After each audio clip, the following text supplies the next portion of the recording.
হামে আক্রান্ত হওয়ার পর অনেকের শরীরেই দেখা দিচ্ছে নিউমোনিয়া সহ জটিল সব সমস্যা। আর এতে দীর্ঘমেয়াদী এবং ব্যয়বহুল চিকিৎসার প্রয়োজন হচ্ছে। হাসপাতালে বেড সংকটও দাঁড়িয়েছে চরমে।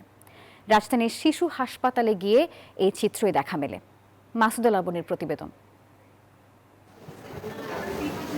রবিবার সকালে রাজধানীর শিশু হাসপাতালের চিত্র।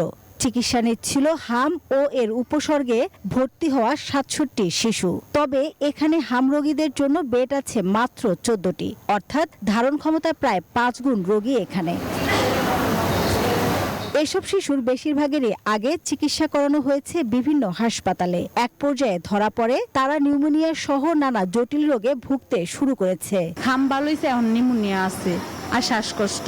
জ্বরটা কমতেছে না, অনেক র্যাশগুলা উঠছে, কিন্তু আমি মুখে কোনো খাবার খাইতে পারতেছে না। এখানে জ্বর ঠান্ডা নিয়ে ভর্তি করাইছি, তারপরে ভর্তি করার পরের দিন ওর হাম দেখা দিয়েছে। প্রথম জ্বর ঠান্ডা ছিল, তারপরে 3 দিন পর আবার হামে দেখা দিয়েছে। শিশু বিশেষজ্ঞরা বলছেন, হামের পর বিভিন্ন জটিল রোগ দেখা দেয় প্রয়োজন পড়ছে দীর্ঘমেয়াদী ও ব্যয়বহুল চিকিৎসার। কমপ্লিকেটেড নিউমোনিয়ার কেসগুলি ইন কেস অফ মিজেলস মোটামুটি 2 থেকে 3 সপ্তাহ কোর্স এটুক লাগবেই।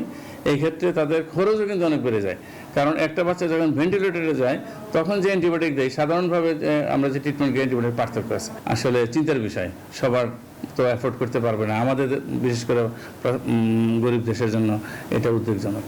স্বাস্থ্য অধিদপ্তরের তথ্য বলছে, গত ৩৫ দিনে হামের উপসর্গ দেখা দিয়েছে ২২,০০০-এর বেশি শিশুর শরীরে। বেশিরভাগই ভর্তি হয়েছে হাসপাতালে। হামের প্রাদুর্ভাব ছড়িয়েছে অন্তত ৬১ জেলায়। মাসুদুল আবনী, নিউজ 24, ঢাকা।